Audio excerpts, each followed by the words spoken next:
Hello everyone. आज है 14 दिसंबर और आज हम लोग 14 दिसंबर से बनने वाले सभी इंपॉर्टेंट करंट अफेयर्स को डिस्कस करेंगे और उनसे बनने वाले अदर फैक्ट भी। तो स्टार्ट कर लेते हैं आज का वीडियो। फर्स्ट क्वेश्चन है, हाल ही में सुप्रीम कोर्ट ने संविधान के किस अनुच्छेद को निरस्त करने का फैसला को बरकरार रखा है? तो इसका राइट आंसर हो जाएगा आर्टिकल 370 यानी कि 370। आप लोगों ने इसके बारे में पढ़ा होगा जब 2019 में जम्मू और कश्मीर के जो इलेक्शंस जो थे, जम्मू कश्मीर में से 370 जो अनुच्छेद है वो हटा दिया गया था पूरी तरह से। नरेंद्र मोदी जी जब प्रधानमंत्री थे हैं, उन्होंने 2019 में ये फैसला लिया, ठीक है। और अपने सुप्रीम कोर्ट ने जो है अब जाकर ये फैसला लिया है कि इसको जो है ना पहले ये अपहोल्ड पे था लेकिन अब फैसला आ चुका है, ठीक है। ये धारा 370 इसमें जो है ना ये लागू ही रहेगी, ठीक है। तो अपना जो सुप्रीम कोर्ट है, आप लोगों को पता होगा सुप्रीम कोर्ट की जो पहले इसको जो है ना ब्रिटिश टाइम पे सुप्रीम हमारा जो सर्वोच्च न्यायालय था उसकी स्थापना नहीं हुई थी। बाद में जब हमारा गणतंत्र 1950 में से सुप्रीम कोर्ट का नाम दिया गया था, है ना। और अनुच्छेद जो है ना 124 से लेकर और 124 से लेकर 147 तक ये जो अनुच्छेद है इसमें वर्णन जो है सुप्रीम कोर्ट का है। हमारी सुप्रीम कोर्ट की जो स्थापना का वर्णन है 124 के तहत है, ठीक है। और इसके जो वरिष्ठ जज होते हैं सुप्रीम कोर्ट के, तो इसके जो इनकी जो एज होती है ये 65 वर्ष होती है या फिर 65 वर्ष अंतिम आयु होती है या फिर जो कार्यकाल होता है वो 5 साल का, ठीक है, जो भी पहले हो। और जम्मू एंड कश्मीर आपको पता है हमारा जो है यूटी है यानी कि केंद्रीय शासित प्रदेश बनाया गया है इसे 2019 में। और जिसकी राजधानी हो जाएगी जम्मू कश्मीर की जो राजधानी है श्रीनगर, जो झेलम नदी के किनारे बसी है। और इसके मनोज सिन्हा राज्यपाल हो जाएंगे, है ना। अब हम अदर ऑप्शन डिस्कस करेंगे कुछ अनुच्छेदों से रिलेटेड जो एग्जाम का पार्ट बनते हैं या इंपॉर्टेंट है। जो आर्टिकल 73 और 74 आपने पढ़ा होगा, ये दोनों जो है ना 1992 में लागू किए गए थे। अब पंचायत से रिलेटेड और नगर पालिका से रिलेटेड जो 73 वा था ये अपने हमारी पंचायत से रिलेटेड है। और जो शहरी नगर निगम है उससे रिलेटेड है 74वां, और ये दोनों ही 1992 में लागू किए गए थे। आर्टिकल 32 जिसे संविधान की आत्मा कहते हैं, जिसे आपके 6 मौलिक अधिकार हैं उसमें से अगर किसी भी मौलिक अधिकार का हनन होता है तो आप सीधे सुप्रीम कोर्ट में जा सकते हैं, यही आर्टिकल के तहत प्रावधान है। आर्टिकल 50 के तहत जो न्यायपालिका होती है हमारी और कार्यपालिका, इन दोनों के जो कार्य है उनको 50-50 जो है आधा आधा बांटा गया है इस आर्टिकल के तहत। नेक्स्ट क्वेश्चन है, हाल ही में जलवायु परिवर्तन सूचकांक 2024 में भारत का क्या स्थान रहा है? तो इसका राइट आंसर हो जाएगा 7। यानी कि इस बार आप लोगों को पता है अभी COP28 समिट किया गया था। तो इस सूचकांक में जो है ना भारत का 7वां स्थान रहा है और 8 जो है अंक ये ऊपर पहुंचा है।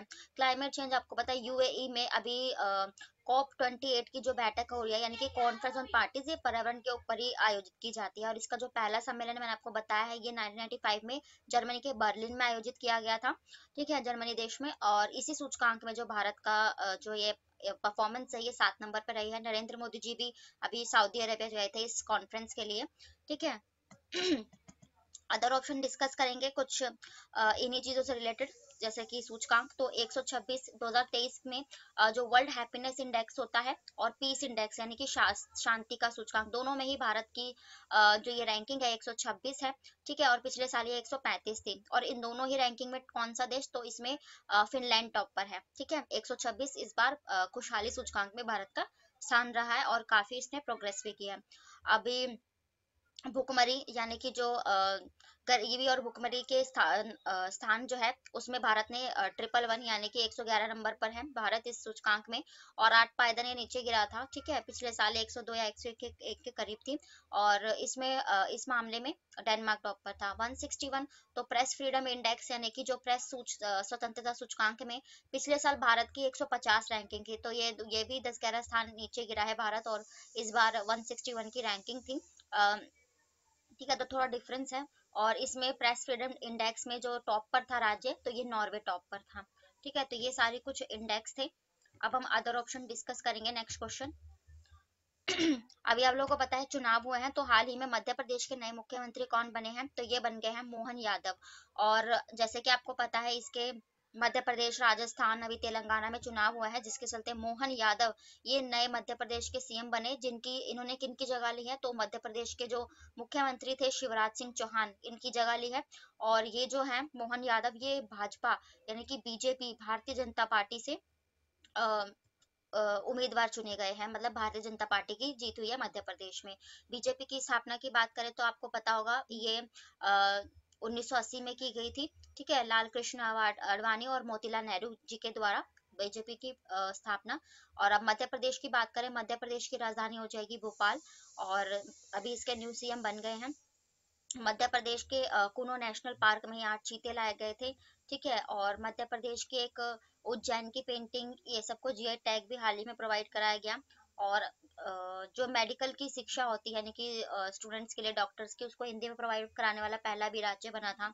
अभी खेलो India university game youth games के जो 5वां संस्करण था, ये मध्य प्रदेश में ही आयोजित किया गया था। ठीक है, तो आप देखेंगे अदर ऑप्शंस, तो और ये भी मुख्यमंत्री रिलेट करके पढ़ेंगे। तो पुष्कर सिंह धामी, आपको पता है उत्तराखंड के ये सीएम हैं। ठीक है, विष्णुदेव साई, तो ये छत्तीसगढ़ के सीएम बने हैं। ठीक है, अरविंद केजरीवाल ये दिल्ली के मुख्यमंत्री हैं। अब देखेंगे हम नेक्स्ट क्वेश्चन। नेक्स्ट क्वेश्चन है, हाल ही में किस देश ने जूक 2 Y3 वाहक जो है रॉकेट लॉन्च किया है, तो ये लॉन्च किया है चाइना ने। चाइना ने एक नया रॉकेट लॉन्च किया है। ठीक है, अपने जो है रॉकेट शक्ति का प्रदर्शन करते हुए चाइना ने जिको, और ये कैरियर रॉकेट है। ठीक है, तो ये लॉन्च किया है चाइना, जिसकी राजधानी हो जाएगी बीजिंग। और ये इंद्र निश की जो है भाषा है। और चाइना के जो राष्ट्रपति है ये शी जिनपिंग हो जाएंगे। अब ये थोड़े टाइम पहले चाइना ने जो है ना, एशिया की हाइड्रोजन से चलने वाली एशिया की सबसे पहली ट्रेन लॉन्च की थी। एक मैगलेस ट्रेन भी इन्होंने ही लॉन्च की थी। वैसे तो हाइड्रोजन से चलने वाली ट्रेन पूरे देश में पूरे वर्ल्ड में जर्मनी ने लॉन्च की, लेकिन एशिया में चाइना ने लॉन्च की है। और आर्टिफिशियल इसका चाइना ने अपना आर्टिफिशियल और एक सन और मून बनाया था, जिस सन का जो ये नाम था, ये इसने आर्टिफिशियल सन और मून बनाया। ठीक है, और उसके बाद ये जो चाइना है, इसकी जो सीमा है, ये टोटल 14 राज्यों से लगती है। सबसे ज्यादा राज्यों से इसकी सीमा लगती है। और इसकी जो लोकेशन है हमारे भारत के जो नक्शे के पर्सपेक्टिव में, इधर पूर्व की तरफ पड़ जाती है। ठीक है, तो अरुणाचल प्रदेश में ये थोड़ा अपने जो है कब्जे का जो है आधार रखता है, लेकिन भारत उसे डिनाई करता रहता है। ठीक है, तो सबसे ज्यादा अरुणाचल प्रदेश से हमारे जो है ये भारत की ज्यादा सीमा लगती है चाइना से। ठीक है, अब हम अदर ऑप्शन डिस्कस करेंगे कुछ देशों से रिलेटेड जो चर्चे में रहे हो, जैसे भारत। अभी भारत ने, आप लोग जानते हैं, एक तो चंद्रयान 3 की सफलतापूर्वक चंद्रमा के साउथ पोल पर लैंडिंग की थी। और उसके बाद अभी एक आदित्य L1 रॉकेट जो है सूर्य मिशन भी भारत ने ही लॉन्च किया, L1।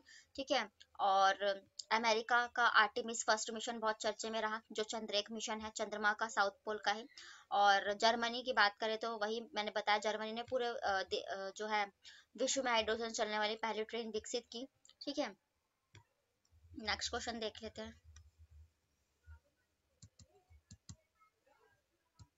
नेक्स्ट क्वेश्चन है, हाल ही में ह्यूमन राइट डे सेलिब्रेट कब किया जाता है, तो ये 10 दिसंबर को किया जाता है सेलिब्रेट। ह्यूमन राइट्स आप लोग जानते हैं कि जब विश्व युद्ध हो रहे थे 1945 वगैरह के टाइम की बात है, तो फिर कई आंदोलन हुए, जिनके चलते काफी देशों ने आजादी पाई, या फिर इसी आंदोलन वगैरह ने, अधिकारों की मांग ने ही जो है देशों की जो है कई लोकतंत्र बने, कई परिवर्तन हुए। तो इसीलिए संयुक्त राष्ट्र यानी कि जो यूनाइटेड नेशंस है ना, जिसकी स्थापना 1945 में की गई थी द्वितीय विश्व युद्ध के बाद, उस युद्ध को पूरे वर्ल्ड में शांति बनाए रखने के लिए, तो उसी ने इस डे को भारतीय जो है ह्यूमन राइट्स डे घोषित किया था। यानी कि इंटरनेशनल लेवल पे सभी नागरिकों के अधिकारों के लिए घोषित किए गए थे, और ये 10 दिसंबर को। ठीक है, तो ये ह्यूमन राइट्स डे तब से मनाया जाता है। और अदर ऑप्शन डिस्कस करेंगे कुछ डे से रिलेटेड इंपॉर्टेंट। 1 नवंबर को मैंने आपको बताया 8 राज्यों ने अपना स्थापना दिवस मनाया था, जिसमें ये केरला का और कर्नाटका, आंध्र प्रदेश, तमिलनाडु, उसके बाद अपने छत्तीसगढ़, मध्य प्रदेश, उत्तर प्रदेश। ठीक है, तो ये सारी हरियाणा, इन लोगों ने जो है इन राज्यों ने अपना स्थापना दिवस मनाया। 9 नवंबर को उत्तराखंड अपना स्थापना दिवस मनाता है। उत्तराखंड की स्थापना 9 नवंबर 2000 सन 2000 में उत्तर प्रदेश से अलग करके की गई थी। और 1 दिसंबर को नागालैंड अपना स्थापना दिवस मनाता है। नागालैंड अपना स्थापना दिवस जो है ना, ये हॉर्नबिल फेस्टिवल के रूप में मनाया जाता है। एक से लेकर 10 तारीख तक के बीच में ये फेस्टिवल मनाया जाता है।